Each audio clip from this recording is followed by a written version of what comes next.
like as you say, you would have had celebrities, royalty, dignitaries Yep. going through the factory, Yep. looking at cars. You must have been pretty proud of the work that was going on there. Oh yeah, if you'd always want to get the chance for them to talk to you, or whatever, but generally speaking, they were ushered. Yes. Because don't forget, we talked about the car industry. There was some pretty left of centre people working on what is, I guess, the ultimate capitalist symbol. Eleanor Thornton. But say they would have chosen people that they knew wouldn't misbehave. Yeah. And then there was a social side to the factory. Yeah. There was a big social club. It's probably all flats now. There was a great playing field there. But before my time, as I said earlier, there would have been football teams.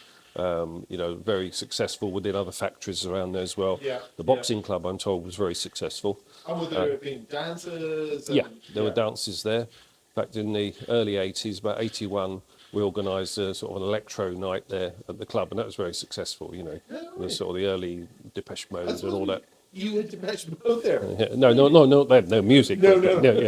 Yeah. That's quite impressive.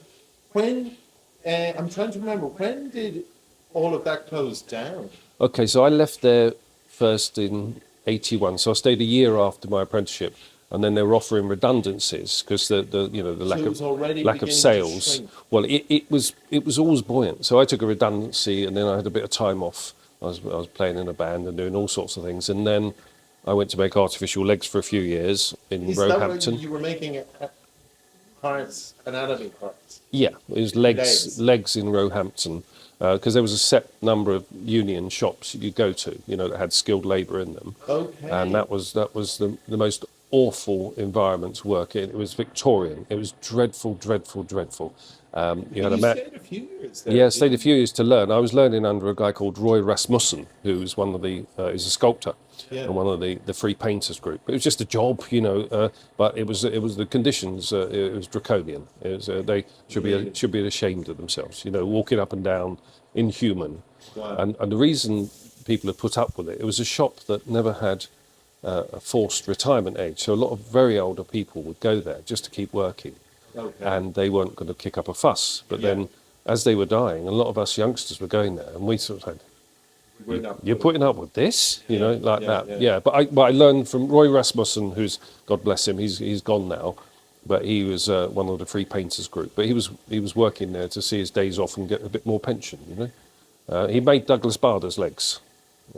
He made Douglas Bader's legs, the famous Second World War air ace. Air ace. Yeah. Wow. Yeah. So then were the legs made out of metal? No. They're made out of duralumin, the ones which is a sort of tough, lightweight aluminium alloy. And if you made a TT, which was like a ball, imagine if you had both your legs off. Yeah. That was 16 gauge aluminium welded through the centre, so it was a softer aluminium. How heavy would they be? Oh, they're light, very light indeed. That was why they were aluminium alloy based on there.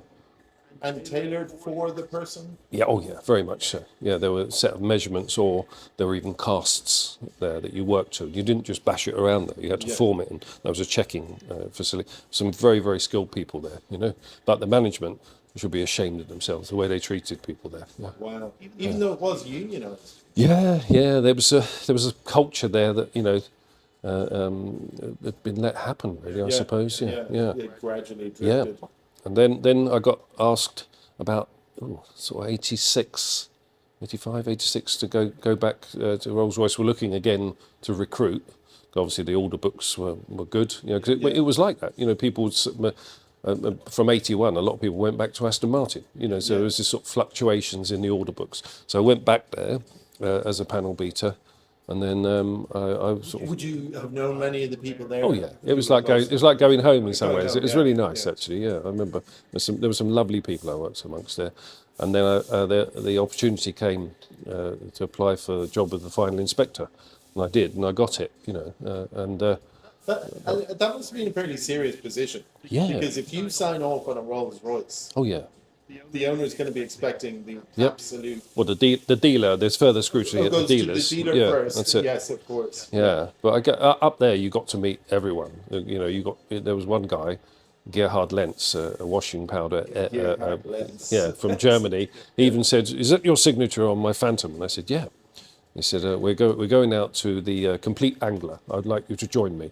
And he took us all out, you know, the people at the right end there, for a slap-up dinner at the Complete Angler at Marlow, you know. Wow. Yeah. So the buyers were nice people as well. Oh, yeah. You know, Yeah. most of the people I met that wandered around looking at their cars, they would They engage just with love you. the cars. Yeah, there was one time I was sitting in the corniche with my clipboard and my white coat, and there was a whole load of guys from Volvo, the top kiddies, you know, the CEOs and whatever, and they came up and they were going, oh, you know, I talked about various things like how that we had to make sure that the rear ashtrays wouldn't rattle, but equally they wouldn't lift the lady's false fingernail, and there was, you know, tiny little things like that that seemed folkloric, but this is true. Yeah. And so the CEO of Volvo at the time, he says, "So tell me, final inspector, what car do you drive?" I said, "You're going to love this. A Volvo Amazon, 1967," and they were loving it, you know. Yeah, I'm sure. Yeah, they're delighted. yeah. So I had an old Amazon at the time, you know.